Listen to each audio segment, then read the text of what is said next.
Hi friends, வாங்க இன்றைக்கி காலையில் வந்துட்டு வல்லாரக்கீரையை வச்சு தான் நம்ம ஒரு டிஷ் பண்ண போகிறோம். மோஸ்ட்லி நிறைய பேருக்கு தெரிஞ்சிருக்கும், தெரியாதவங்க தெரிஞ்சுக்கிட்டு இந்த கீரையை பயன்படுத்துங்க.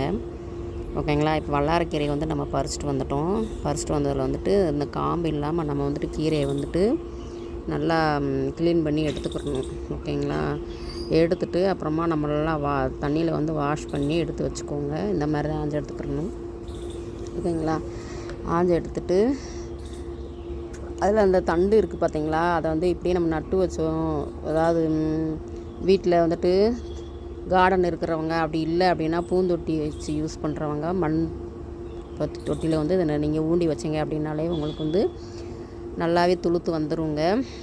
நீங்களும் வீட்டிலே வந்துட்டு பயன்படுத்திக்கிடலாம். ஓகேங்களா? அந்த மாதிரி தான் நானும் ஊர்லேருந்து தமிழ்நாட்டிலேருந்து கொண்டு வந்து டெல்லியில் வந்து எங்கள் கார்டனில் வச்சு இப்போ நிறையா வச்சுட்டேன். நிறைய பேர் என்கிட்ட வந்துட்டு இப்போ வாங்கவும் ஆரம்பிச்சிட்டாங்க.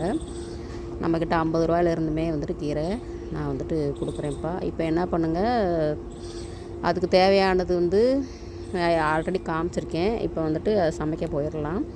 எண்ணெய் ஊற்றிட்டு கொஞ்சம் ஜீரகம் போட்டுட்டு அப்புறமா ஒரு வெங்காயம் கட் பண்ணி வச்ச வெங்காயம் போட்டுருங்க. ஒரு 4-5 பல் பூண்டு தட்டி போட்டுக்கோங்க. ஒரு தக்காளி கட் பண்ணி போட்டுக்கோங்க. 2 வரமிளகா, 4 பச்சை மிளகா போட்டு நல்லா அதை வந்து வதக்கி எடுத்துக்கோங்க. இங்கே பாருங்கள், நான் போன வருஷம் வந்துட்டு இலையை காய வச்சு நான் பொடி வேறு அரைச்சி வச்சுருக்கிறேன். அதுதான் அந்த டப்பாவில் இருக்கிறது காமிச்சிட்ருக்கேன். ஓகேங்களா? அது நல்லா வதங்கினதுக்கு பின்னாடி அப்படியே கீரையும் போட்டு தேவையான அளவுக்கு உப்பு போட்டு வதக்கிக்கோங்க.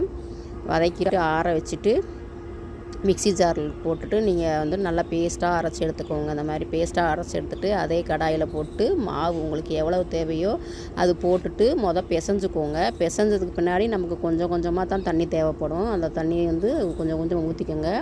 அந்த டைமில் மாவுக்கு தேவையான உப்பும் நீங்கள் சேர்க்குறவங்க சேர்த்துக்கோங்க. ஓகேங்களா? அந்த டைமில் வந்துட்டு உப்பு எவ்வளவு வேணும்ன்ட்டு நீங்கள் பார்த்து செக் பண்ணிக்கோங்க. இந்த மாதிரி நம்ம பிசைஞ்சு எடுத்து வச்சுட்டு மாவை வந்துட்டு சப்பாத்தி மாவுக்கு எப்படி பிசைவோமோ அதே மாதிரி பிசைஞ்சு எடுத்து வச்சுட்டு நம்ம வந்துட்டு தோசை தவாவில் போட்டு நெய்யோ இல்லை வந்துட்டு எண்ணெயோ நம்ம வந்துட்டு நம்ம விருப்பம்தான் அதில் வந்துட்டு அப்ளை பண்ணிக்கோங்க. அவ்வளோதான்.